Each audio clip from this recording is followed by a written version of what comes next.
ॐ भूर्भुवः स्वः तत्सवितुर्वरेण्यं भर्गो देवस्य धीमहि धियो यो नः प्रचोदयात्। ॐ चैतन्यं शाश्वतं शान्तं व्योमातीतं निरञ्जनं नादबिन्दुसमानीतं तस्मै श्रीगुरुवे नमः। तस्मै श्रीगुरुवे नमः। ॐ सद्गुरुचरण कमलेभ्यो नमः। वन्दे भगवतीं देवीं श्रीरामं च जगद्गुरुं पादपद्मे तयोः श्रुत्वा प्रणमामि मुहुर्मुहुः। प्रणमामि मुहुर्मुहुः। परम पूज्य गुरुदेव प्रवंदनीय माता जी के दिव्य संरक्षण में विराजमान ऑनलाइन दैनिक स्वाध्याय के आज के इस कार्यक्रम में साथियों आप सबका बहुत बहुत स्वागत, बहुत बहुत अभिनंदन है। आइए आज के सत्र का हम सभी भावपूर्वक शुभारंभ करते हैं। शीघ्रता पूर्वक सभी परिजन जुड़ जाएं और अधिक से अधिक लोगों तक शेयर जरूर करें, जिससे कि हम सबको इसका विशेष लाभ मिले। जो पुस्तक हम लोग पढ़ रहे हैं साथियों, समस्त समस्याओं का समाधान अध्यात्म, इसका कुछ अंश कल हम लोगों ने पढ़ लिया था, जिसके अंतर्गत कुछ चर्चाएं हुई थीं। पूज्य गुरुदेव ने बताया कि समाज में एक वर्ग ऐसा है जो बुद्धवादियों का है, जो अपनी विचारधारा ये बना करके चलते हैं कि समस्याओं का समाधान आर्थिक संपन्नता से हो सकता है। दूसरा वर्ग है शिक्षा की कमी समस्या का कारण है, शिक्षित होकर के समस्याओं का समाधान पाया जा सकता है। तीसरा वर्ग शासन पद्धति को ठीक करके और राष्ट्रीय संपत्ति, राष्ट्रीय शक्ति का सदुपयोग करके समस्याओं का समाधान किया जा सकता है। ये सारी चर्चाएं हम लोगों ने कल संपन्न कर ली थी और अंततोगत्वा ये भी जानने को मिला कि ये सब अस्थायी समाधान है, अस्थायी समाधान कुछ और ही है। अस्थायी समाधान पाने के लिए हमें समस्या की तह तक जाने की आवश्यकता है। उदाहरण के तौर पर यदि कोई फोड़ा फुंसी हो जाए तो उस फोड़ा फुंसी को हम बाहरी केवल उपचार से ठीक नहीं कर सकते, क्योंकि उसका मुख्य कारण रक्त की विषाक्तता है। जब तक रक्त की शुद्धता न की जा सकेगी तब तक एक फुंसी का इलाज हम करेंगे, दूसरी फिर पैदा हो जाएगी। और रक्त की अशुद्धता का कारण क्या है? रक्त की अशुद्धता का कारण है भोजन का न पचना। अपच के कारण रक्त का प्रवाह अशुद्ध होता है। यहाँ तक साथियों हम लोगों ने भावपूर्वक पढ़ लिया था। अब आइए देखते हैं कि वास्तव में यदि ये सारी समस्याओं का समाधान अस्थायी है तो फिर अस्थायी समाधान क्या हो सकता है। उस संदर्भ में पूज्य गुरुदेव आगे क्या लिखते हैं? लिखते हैं कि मनुष्य की मूल सत्ता उसकी चेतना है। इस चेतना की उद्गम आस्थाएं, मान्यताएं, इच्छाएं होती हैं। इन्हीं से व्यक्तित्व का स्वरूप बनता है। व्यक्तित्व का विश्लेषण करने पर उसे आस्थाओं और अभिरुचियों के आधार पर बना हुआ पाया जाएगा। मनुष्य की मूल सत्ता साथियों चेतना है। स्वयं भी चेतना है और वो परमात्मा से ही पृथक होकर के इस धरती पर अवतरित हुई है। ये चेतना का उद्गम क्यों हुआ, कैसे हुआ? जाहिर सी बात है, हम सब ने सुना भी है कि स्वयं परमात्मा के ही मन में यह इच्छा जगी, एको हम बहुश्यामी, मैं एक से बहुत हो जाऊं। इच्छा मान्यता से जन्म लेती है और आस्था से जन्म लेती है। तो चेतना का उद्गम भी आस्था है, मान्यताएं हैं, इच्छाएं होती हैं। इन्हीं से व्यक्तित्व का स्वरूप बनता है। व्यक्तित्व का विश्लेषण करने पर उसे आस्थाओं और अभिरुचियों के आधार पर बना हुआ पाया जाता है। मान्यताएं ही इच्छाएं उत्पन्न करती हैं। इच्छा की पूर्ति का आदेश मस्तिष्क को मिलता है तो वो वफादार नौकर की तरह अभिष्ट वस्तु या परिस्थिति प्राप्त करने के लिए ताना बाना बुनने लगता है। शरीर की हलचलें मस्तिष्क के निर्देश पर गतिशील होती हैं। मोटी दृष्टि से शारीरिक कृत्यों को ही देखा जा सकता है। चमड़े की आंख तो घटनाओं, हलचलों, पदार्थों और प्राणियों को ही देखती है, इसलिए वे कार्यों को ही महत्व देती है। उन्हीं के आधार पर निंदा और प्रशंसा होती है। दंड और पुरस्कार उन्हीं के आधार पर मिलते हैं।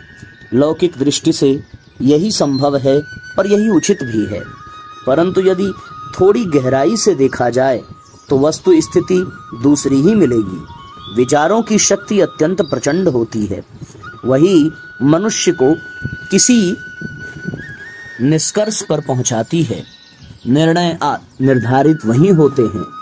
क्या करना है, क्या नहीं करना है, इसका फैसला करना पूरी तरह से मस्तिष्क के हाथ में है।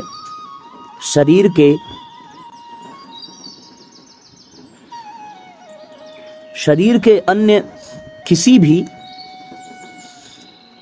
अवयव का उसमें कोई हस्तक्षेप नहीं होता।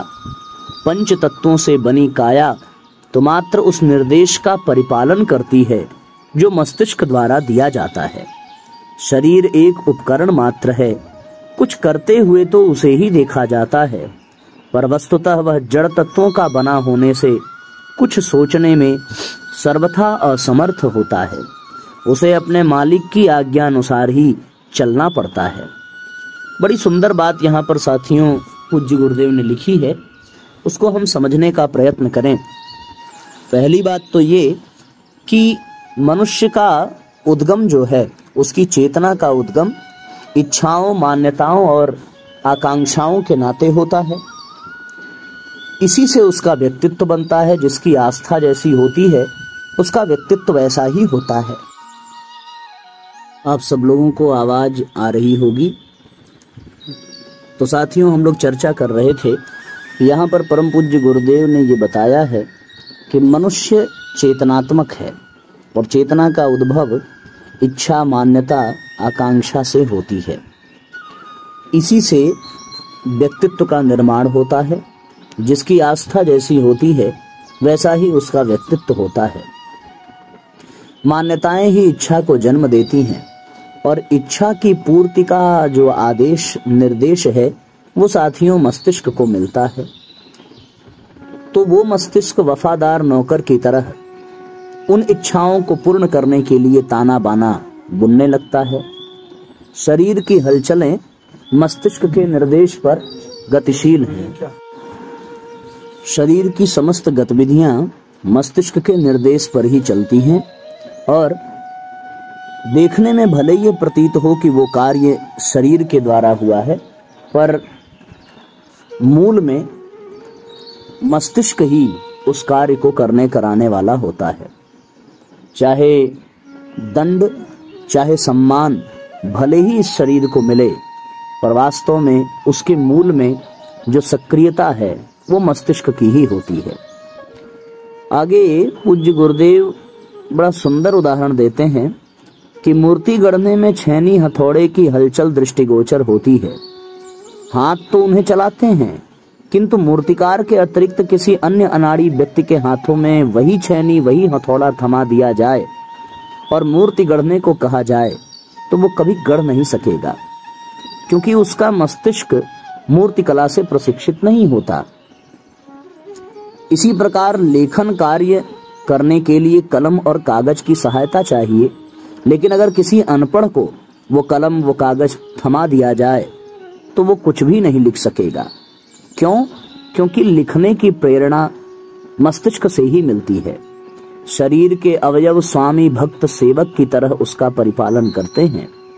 इसलिए यदि गंभीरता से देखा जाए और सत्कर्मों तथा दुष्कर्मों का कारण तलाश किया जाए तो शरीर को या उसके किसी अंग को उसका निमित्त मानने के स्थान पर मस्तिष्क को उसकी निंदा प्रशंसा का पात्र माना जाना चाहिए। विचारों में ही वो शक्ति है जो व्यक्तित्व का स्वरूप निर्धारण करती है, उसके उत्थान पतन की दिशा देती है। गुण कर्म स्वभाव के आधार पर ही मनुष्य की विशेषता का निर्माण होता है। उसी स्तर की हलचल गतिविधियां होती हैं और उसी आधार पर दूसरों का सहयोग, असहयोग, सम्मान, तिरस्कार मिलता है। इन्हीं सबको मिलाकर पिछड़ेपन या प्रगतिशीलता की स्थिति बनती है। उत्थान और पतन का वास्तविक आधार इस मानसिक स्थिति को, चिंतन की दिशा धारा को मन, बुद्धि एवं चित्त के त्रिवर्ग को दिया जा सकता है। मन स्थिति ही परिस्थिति के रूप में प्रकट परिणत होती है। व्यक्ति वैसा ही बनता है जैसा कि सोचता है। समस्याएं और कठिनाइयां अपने आप आसमान से तो टपकती नहीं, वे मनुष्य की गतिविधियों से ही उत्पन्न होती हैं। और ये गतिविधियां, हलचलें हाथ पैरों की भले दिखाई पड़ें, परंतु उनमें मस्तिष्क की स्थिति और प्रेरणा का प्रत्यक्ष दर्शन ही होता है। वही उसके लिए उत्तरदायी होते हैं। विषम परिस्थिति को सुधारने के लिए उल्टी सीधी हलचलों को रोका जाना चाहिए, पर यह ध्यान रखा जाना चाहिए कि ये रोकथाम केवल शारीरिक प्रतिबंधों से संभव नहीं है। रोकने का तरीका जो भी अपनाया जाए, यदि उस तरीके का प्रभाव मस्तिष्क पर न पड़े अथवा मस्तिष्क उसको स्वीकार न करे, तो वो मस्तिष्क कोई दूसरा ढंग निकाल लेता है और पहले के जैसे ही अवांछनीयता और उससे मिलती जुलती हरकतें करने लगता है। मनुष्य की चतुरता सर्वविदित है। उसको उसकी चतुराई की कोई सीमा नहीं। वो बाह्य प्रतिबंधों को तोड़ने के लिए किसी न किसी प्रकार का रास्ता खोज ही लेता है। आप सब समझ ही रहे होंगे साथियों कि यहाँ पर पूज्य गुरुदेव ये कहते हैं कि मनुष्य के शरीर के द्वारा चाहे अच्छे कर्म हो चाहे बुरे कर्म हो, उन सबको करने की प्रेरणा मस्तिष्क से ही तो आती है। इसका तात्पर्य ये है कि मस्तिष्क में यदि अच्छे विचार हैं तो वो अच्छे कर्म करेंगे, बुरे विचार हैं तो वो बुरे कर्म करेंगे। अब बुरे कर्म करने के पश्चात यदि किसी को दंड मिला तो वो दंड उसके शरीर को मिला, न कि उसके मस्तिष्क को मिला। इसलिए गलती शरीर की है ही नहीं, पर पीड़ा शरीर को मिली। इसीलिए किसी भी गलत कार्य करने वाले व्यक्ति में कोई परिवर्तन देखने को नहीं मिलता। उसका क्या कारण है? उसका कारण ये है कि हमें लगता है कि गलती उसके शरीर ने की है और दंड उसके शरीर को दिया गया, पर वास्तविकता तो ये है कि दिखाई भले न दे, पर गंभीरता से विचार करने पर निष्कर्ष यही निकलेगा कि उस गलत कार्य करने की प्रेरणा उसके गलत विचारों से उसके मस्तिष्क के कारण उत्पन्न हुई है। इसलिए दंड शरीर को नहीं मस्तिष्क को देना चाहिए। दंड विधान ऐसा बने जिससे शरीर पर ही केवल प्रतिबंध न लगे, बल्कि स्वयं मस्तिष्क उसको स्वीकार करने लगे कि ये गलत कार्य करने की प्रेरणा हमसे मिली, हमने गलत कराया, हमने गलत मार्गदर्शन दिया। तब जाकर के ये बात बनेगी। अन्यथा हम शरीर को कितना भी कैद करके रखें, मस्तिष्क कोई न कोई उपाय, कोई न कोई रास्ता फिर से उस कैद से मुक्त होने का निकाल ही लेगा। ऐसे अनेकों उदाहरण हमारे समाज में देखने को हमें मिलते हैं। कानून हर बुरे काम के विरुद्ध बने हुए हैं और उन्हें करने वाले अपराधियों के लिए जेल, पुलिस, कचहरी का पूरा प्रबंध है। जांच पड़ताल के लिए इंस्पेक्टरों की, गुप्तचरों की सरकारी मशीनरी काम करती है। उस मशीनरी को रोकथाम के साधन भी दिए जाते हैं और उस पर खर्च भी बहुत होता है। इतने पर भी हर अपराध का पूरी तरह बोलबाला बना रहता है। पकड़ में तो 10% भी नहीं आते। जो पकड़े जाते हैं उनमें से 3/4 तिकड़म तरकीब से छूट जाते हैं।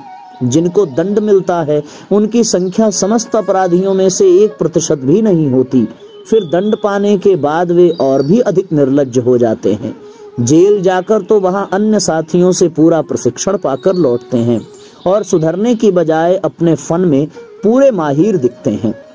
ऐसे लोग नौसिखिए न रहकर पूरे उस्ताद बन जाते हैं। यहाँ जेल पुलिस को न तो व्यर्थ बताया जा रहा है और न उसका उपहास किया जा रहा है।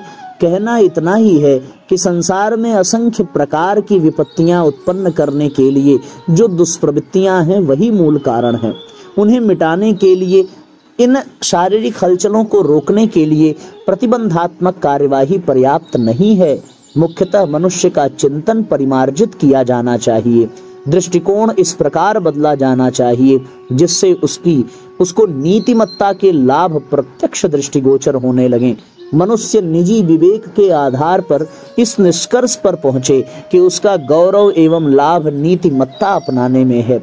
दुष्प्रवृत्तियों को अपनाने से जो दुष्परिणाम उसे भुगतने पड़ेंगे, उनका कल्पना चित्र यदि सही रूप में सामने हो तो फिर उसके फैसले नीति समर्थक होंगे। इस तरह स्वेच्छा से छोड़ी हुई दुष्प्रवृत्तियां ही छूटती हैं। मन उन्हें पकड़े रहे तो जड़ जमी रहेगी और वो बाढ़ का पानी इस रास्ते फूटता रहेगा। मजबूत काल कोठरियों से सुरंगें लगाकर दिन रात पहरा देने वाले संतरियों की आंखों में धूल झोंककर हथकड़ी बेड़ियों सहित जेल तोड़कर कई डाकू चतुरता के सहारे भाग निकलते हैं। साधारण कानूनी प्रतिबंधों के साथ आंख मिचौनी तो सारे जीवन भर खेलते रहते हैं। यदि हाथ में सत्ता और डराने की शक्ति हो तब तो स्थिति और भी गंभीर हो जाती है। तब फिर नीति नियमों को पालन कराने वाली मर्यादा एवं प्रतिरोध की क्षमता और भी अधिक कुंठित हो जाती है। कितनी सुंदर बात है। और ये कुंठित क्यों हो जाती है? केवल इसीलिए साथियों, क्योंकि जो कार्यवाही की जाती है दंड विधान की, सुधार की, उसकी पहुंच केवल शारीरिक तक ही है। वो मस्तिष्क के विचारों को प्रभावित नहीं कर सकते। और जब तक मस्तिष्क के विचार प्रभावित नहीं होते तब तक साथियों शरीर की गतिविधियों में परिवर्तन हो ही नहीं सकता, क्योंकि शरीर का समस्त क्रियाकलाप कहाँ से नियंत्रित हो रहा है? केवल और केवल मस्तिष्क से ही नियंत्रित हो रहा है। जितना प्रयास दुष्प्रवृत्तियों की रोकथाम के लिए प्रतिबंधों एवं निरीक्षण के द्वारा किया जाता है, उससे कई गुना प्रबंध विचारों को का स्तर एवं प्रवाह परिष्कृत करने के लिए किया जाना चाहिए। यदि वैसा हो सके तो फिर हर व्यक्ति स्वयं अपना पहरेदार, अपना निरीक्षक, मजिस्ट्रेट, जेलर आदि बन जाएगा। स्वयं ही अपना मार्गदर्शक, पुरोहित, धर्मोपदेशक रहेगा और किसी से अपनी चौकीदारी कराने के स्थान पर उल्टा दूसरों की चौकीदारी करने लगेगा। यदि चिंतन का स्तर ऊंचा उठाया जा सके, दृष्टिकोण में उत्कृष्टता का स्तर समावेश हो सके, तो निश्चित रूप से क्रियाकलाप में सज्जनता और शालीनता की ही झलक मिलेगी। उस स्थिति में आदर्शवादी मानवीय गरिमा को बढ़ाने वाले सराहनीय और अनुकरणीय आचरण ही बन पड़ेंगे। जिसका चिंतन ऊंचा है वह निकृष्ट गतिविधियां अपना ही नहीं सकता। पतन की दिशा में उसके पैर बढ़ेंगे ही नहीं। शारीरिक सुविधा संवर्धन की तुलना में मनः स्तर को सुसंस्कृत और नीतिवान बनाया जाना अधिक महत्वपूर्ण है। सुविधा संवर्धन आकाश पाताल जितना क्यों न कर लिया जाए, पर आंतरिक दुर्बुद्धि बनी रहे, हे लिप्साओं का ही मनः क्षेत्र पर आधिपत्य बना रहे, तो फिर रावण, कंस, हिरण्यकश्यप, भस्मासुर, वृत्तासुर, दुर्योधन आदि के समतुल्य वैभव प्राप्त कर लेने पर भी अपने लिए और दूसरों के लिए दुर्भाग्यपूर्ण परिस्थिति ही उत्पन्न की जाती रहेगी। ये साथियों सारा का सारा निचोड़ था कि सारा खेल मस्तिष्क का है। और भूल लोगों से यही होती है कि यदि वो सुधार के लिए कोई उपाय करते भी हैं, दंड विधान अपनाते भी हैं, तो वो केवल और केवल साथियों ऐसा जिससे शरीर को कष्ट हो, शरीर को दंड मिले।